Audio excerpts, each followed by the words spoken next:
Made money off your clothes? Complain when you can make $4,000 a month. As a stay-at-home mom, I've been putting up with my husband and mother-in-law's atrocious attitude for too long. But this? No way I could let this slide. Fine, let's revisit this in a month. Fuming, I stormed out of my in-laws' home. Then I made a phone call to a special number. A month later, just remembering the look on my husband's face makes me burst into laughter. My name is Emma. I'm a freelance fashion designer. I used to work for a corporate design firm, but I've gone solo. The fashion industry is fiercely competitive, and freelancing has been tougher than I thought. With more freedom comes a higher chance of failing, and I often get yelled at for not meeting clients' expectations. Still, I loved my job, and that made it all worthwhile. My stubborn nature probably played a role in my success. I took setbacks in stride and fully devoted myself to my work. I still remember that time vividly. I studied hard, got my color coordinator license, and brushed up my social media skills. I wanted to cry at times, and I did. But I persevered. Still, with the support of people who encouraged me, I desperately worked hard. I kept pushing myself, pushing and pushing. As a result, now I can earn a decent income from this profession. I was enjoying life as a fashion designer, but recently something started to bother me. And that was, don't you think it's about time to settle down with someone nice? Absolutely. I've always been a career-first person. Before I knew it, I was already in my early 30s. Work was so fulfilling that I barely noticed time passing. But yes, life's milestones were approaching. Marriage isn't a big deal. I used to laugh it off like that at first, but as I watched my friends, one by one, tie the knot, that's how I ended up marrying Noah, a guy I met at work. Noah is in the apparel business, a go-getter, and a real stand-up guy. It's probably thanks to his personality that things went smoothly all the way to the altar. So, Noah, about future work plans. Don't worry. You can take the lead on home stuff. So we decided I'd step back from my designer career for a bit. It's the division of labor thing, you know? That's why I've been really going all in on being a homemaker. As for going back to design work, I was thinking of picking it back up once things settled down a bit at home. Anyway, that was the new chapter in my life. I was living each day filled with dreams and hopes. Then, one day, Noah's dad passed away. His father had been battling cancer for a while, so it was just a matter of time. Still, his mom, Olivia, is really struggling with the loss of her long-term partner. Mom's really taking it hard. If she collapsed from the grief, it would be unbearable. So we decided to temporarily move into my in-laws' home. Luckily, their home is spacious, with a separate guest house. We would live there and take care of Olivia, who was in the main house. Mom, if you need anything, don't hesitate to call on us. Olivia, lunch is ready. So I took on the chores in the main house too, and kept Olivia company. Our dedication seemed to be helping.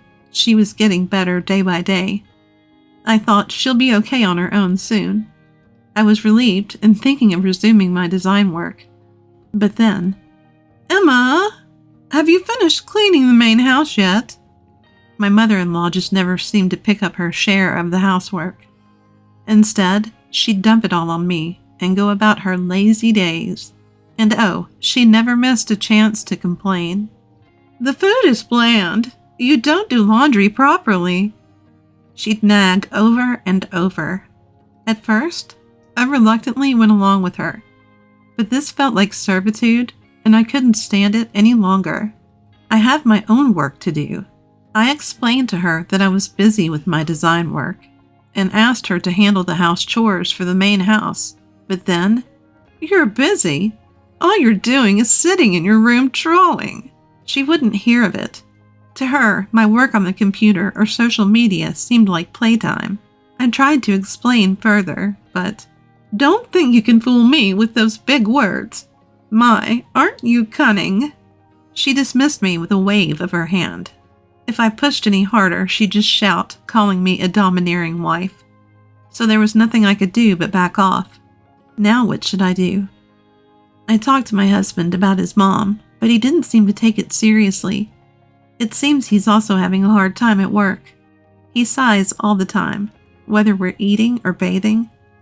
Of course, as his wife, I tried to offer a listening ear. Sometimes venting can be a relief. However, Noah didn't open up to me about the details. Don't worry, I'll figure out the work situation on my end. Certainly it must be a matter of pride for Noah. I was left to manage the difficult life with my mother-in-law without any help from my husband. Then one day, Noah comes home with a particularly dark expression. Turns out he'd made a big mistake at work and lost an opportunity for a promotion. Mistakes happen at work. Don't beat yourself up over it. I thought I was giving him a normal pep talk, but it backfired with Noah, who has quite the ego. What would a homemaker like you know? My husband said, clearly irritated. Then my mother-in-law jumped on the bandwagon, blaming me as well.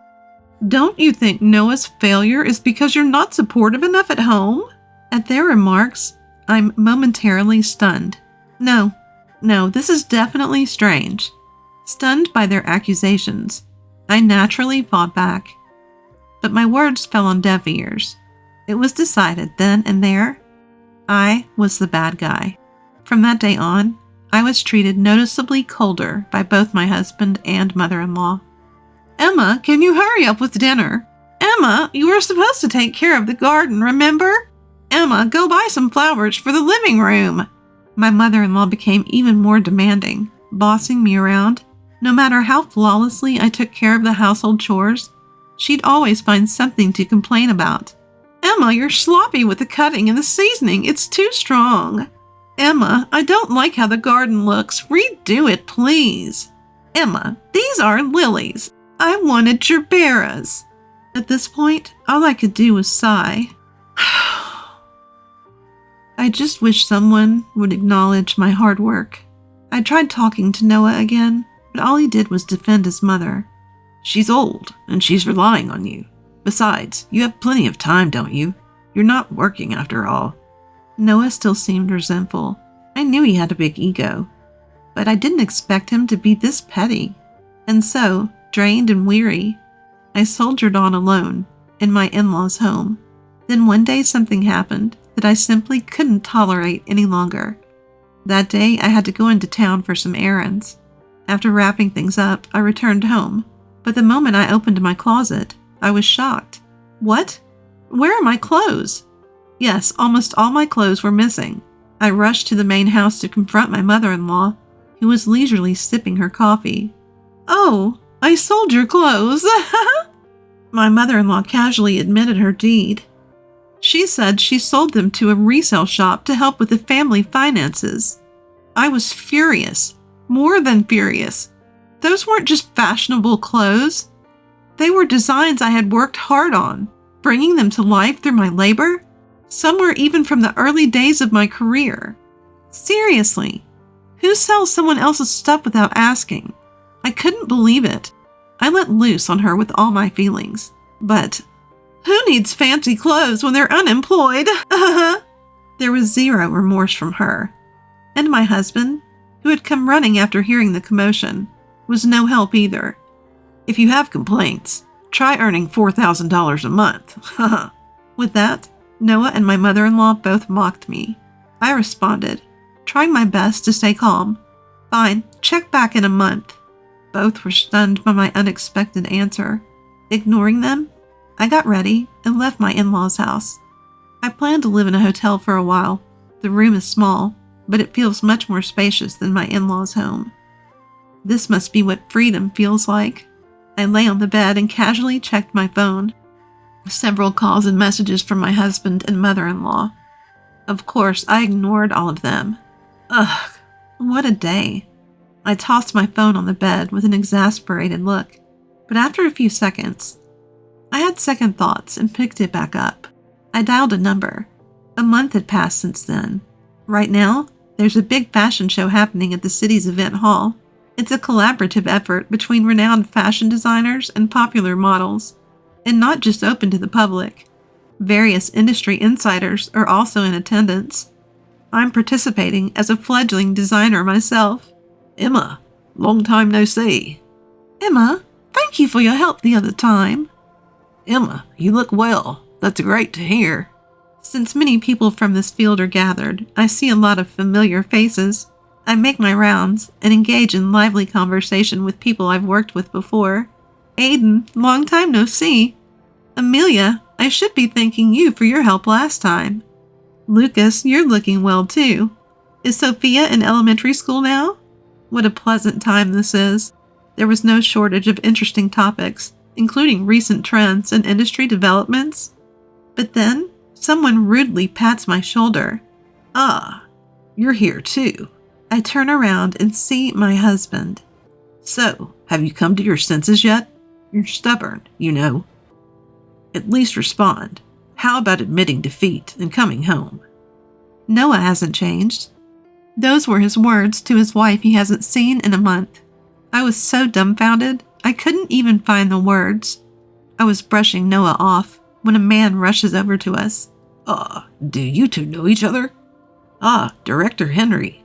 Director Henry is one of the higher-ups at the apparel company where Noah works. Yes, she's actually, embarrassingly enough, my wife. She's so uppity. Even though she's unemployed, it's really becoming a problem.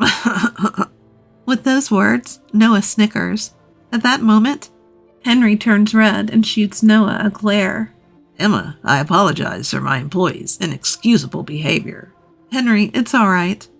Noah is watching our exchange, mouth agape. The truth is, Henry and I are acquainted. I had collaborated with my husband's company during my freelancing days, and Henry was the one managing the project. And now my husband is about to learn another shocking fact from Director Henry. Emma is a renowned fashion designer. Don't you even know that about your own wife? What? Noah looks at me with astonishment. Yes, I used to be a well-known designer in the industry, not to brag, but I was pretty popular on social media before I got married. Back then, I was pulling in tens of thousands of dollars a month, including ad revenue from social media. I kept that a secret from Noah. There never seemed to be a good time to tell him, and I didn't want to be valued just for my financial worth, so he probably thought I was just a mediocre independent designer. Sure enough, Noah starts to make a scene after learning about my background. I didn't know this about you. Well, I never told you. I had recently resumed my design activities, thanks in part to our recent argument. I contributed several designs to this event. I had been approached for collaboration before. The day my clothes were thrown away, I was meeting Matthew, my former boss, during my corporate design days. Apparently, one of their designers had fallen ill. That's when Matthew urgently asked me to take over as the lead designer for the fashion show. I had been hesitant since I had paused my design career. There was also the matter of issues at my in-laws' home. But then, the big moment came.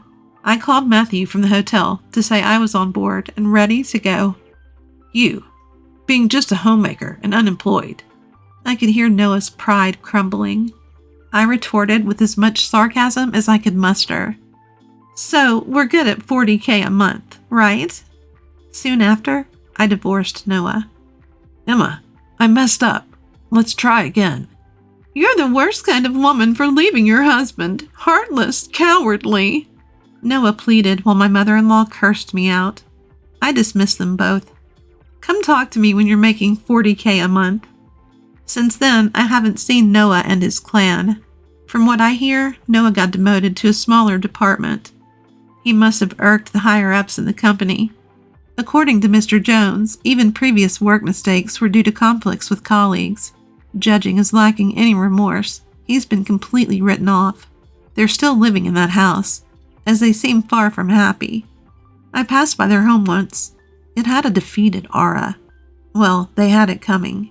As for me, I was recently in the spotlight again at a fashion show. My career as a designer is thriving. And life is busy but fun. By the way, things are going well between me and my former boss, Matthew. Matthew is a great guy who massively supported me when I struck out on my own. I trust him as a partner. I should have honed not just my design sense, but also my man-picking skills. I chuckled at the thought as I focused on my work.